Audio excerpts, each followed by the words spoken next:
भाई एनसीईआरटी का एग्जाम्पलर का क्वेश्चन है, ये है मल्टीपल चॉइस क्वेश्चन, यानी कि more than one option correct हो सकते हैं, ये हमें चेक करना है।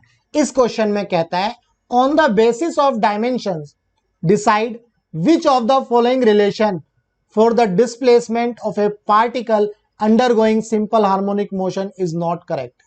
तो इस केस में भाई हमें यह बताना है जो पार्टिकल है वो सिंपल हार्मोनिक मोशन में जा रहा है और डिस्प्लेसमेंट की कौन सी इक्वेशन करेक्ट नहीं है, ये बताना है।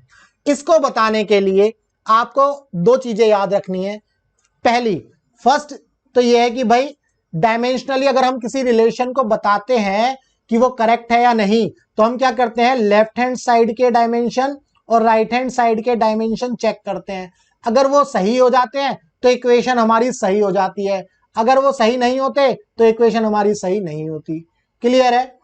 तो भाई पहला रूल तो यही आपको चेक करना है। दूसरा भाई साहब यहां पर आप देखो ये क्या है, sign 2 pi T upon T, यहां पर साइन वी टी, इसका मतलब साइन क्या है, थीटा। साइन थीटा सभी इक्वेशन में क्या दिया है, थीटा, साइन थीटा। अब आपको पता है थीटा क्या होता है भाई साहब, लेंथ ऑफ आर्क अपॉन में रेडियस। क्या होता है, लेंथ ऑफ आर्क अपॉन में रेडियस। अब लेंथ ऑफ आर्क क्या है, अगर मैं इसका डायमेंशन लिखूंगा तो वो एल होगा, रेडियस का डायमेंशन एल होगा, ये दोनों कट जाएंगे तो ये डायमेंशन लेस हो जाएगा। ये क्या होगा, डायमेंशन लेस। डायमेंशन लेस यानी कि कोई डायमेंशन नहीं होगा। तो जब थीटा का कोई डायमेंशन नहीं होगा तो आपके दिमाग की चक्री घूम जानी चाहिए कि भाई साइन थीटा का भी कोई डायमेंशन नहीं होगा, कॉस थीटा का भी कोई डायमेंशन नहीं होगा, टेन थीटा का भी कोई डायमेंशन नहीं होगा, क्योंकि थीटा एक डायमेंशनलेस क्वांटिटी है। क्लियर है? अब ऑप्शन चेक करते हैं। फर्स्ट ऑप्शन की बात करेंगे, ए ऑप्शन चेक करेंगे, y is equal to A sine 2 pi small T upon में कैपिटल टी। ये टी टाइम है, ये टी टाइम है, चाय का टाइम नहीं है, टी टाइम है। ठीक है, तो ये दोनों कैंसिल हो गए तो आपको मिला साइन 2 पाई। अब पाई का कोई डायमेंशन नहीं होता, 2 का भी कोई डायमेंशन नहीं होता, इसका मतलब इस sine 2 pi small T upon capital T का कोई डायमेंशन नहीं होगा। तो इसका मतलब y इज इक्वल टू किसके बराबर हो गया, a के बराबर हो गया। y जो है हमारा लेंथ होता है और a जो है हमारा एम्पलीट्यूड है, वो भी लेंथ होता है। a हमारा क्या होता है, एम्पलीट्यूड। एम्पलीट्यूड भाई साहब एम्पलीट्यूड ये होता है, मान लो ये वेव बन रही है, ठीक है, ये एम्पलीट्यूड होता है, ये एम्पलीट्यूड होता है, ध्यान रखना ये एम्पलीट्यूड होता है, यानी कि एक तरीके से लेंथ होती है। तो लेफ्ट हैंड साइड की का जो डायमेंशन है और राइट हैंड साइड का जो डायमेंशन है दोनों सेम है, इसका मतलब ये रिलेशन सही है। बट हमें क्वेश्चन में ये बताना है कौन सी रिलेशन सही नहीं है।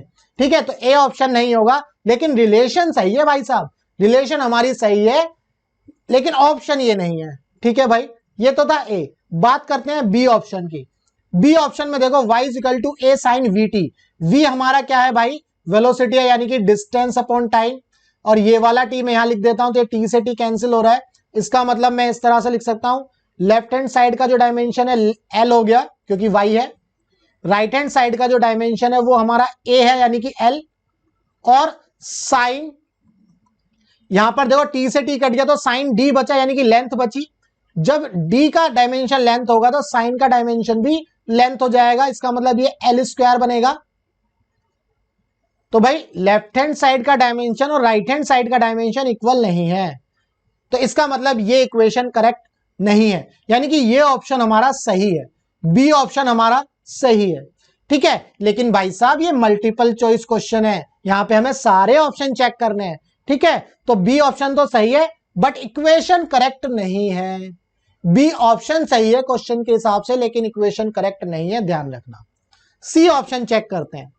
सी ऑप्शन है हमारा y is equal to a upon t sine t upon a.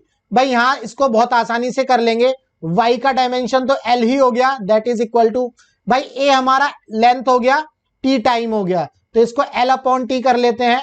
भाई साइन t अपॉन a यानी कि ये t हो गया, ये l हो गया, तो साइन t अपॉन l का जब सॉल्व करेंगे तो हमें ये t अपॉन l मिल जाएगा, तो हमें मिलेगा l से l कट गया, t से t कट गया, यानी कि नो डायमेंशन।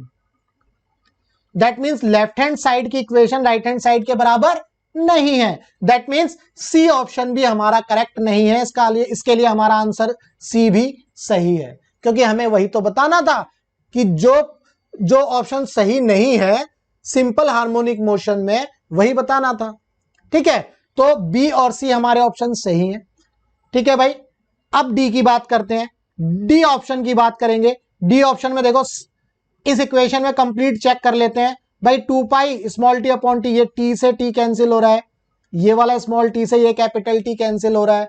ठीक है भाई, तो साइन 2 पाई बचा, कोई डायमेंशन नहीं होगा। कॉस 2 पाई बचा, कोई डायमेंशन नहीं होगा। तो इन दोनों का तो कोई डायमेंशन होने वाला नहीं है।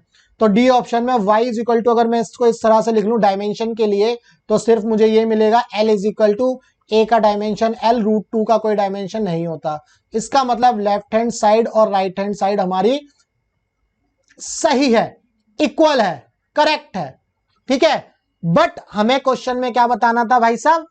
हमें वो बताना था कि जो पार्टिकल है वो सिंपल हार्मोनिक मोशन में चल रहा है, लेकिन डिस्प्लेसमेंट की रिलेशन कौन सी सही नहीं है, ये बताना था। लेकिन ये रिलेशन तो सही है, ये रिलेशन सही है, ए और डी रिलेशन सही है। बट ऑप्शन में ये नहीं पूछा था, ऑप्शन में पूछा था कौन से रिलेशन सही नहीं है। तो जो रिलेशन सही नहीं है वो है बी और सी, बी और सी। सो बी और सी इज द करेक्ट आंसर।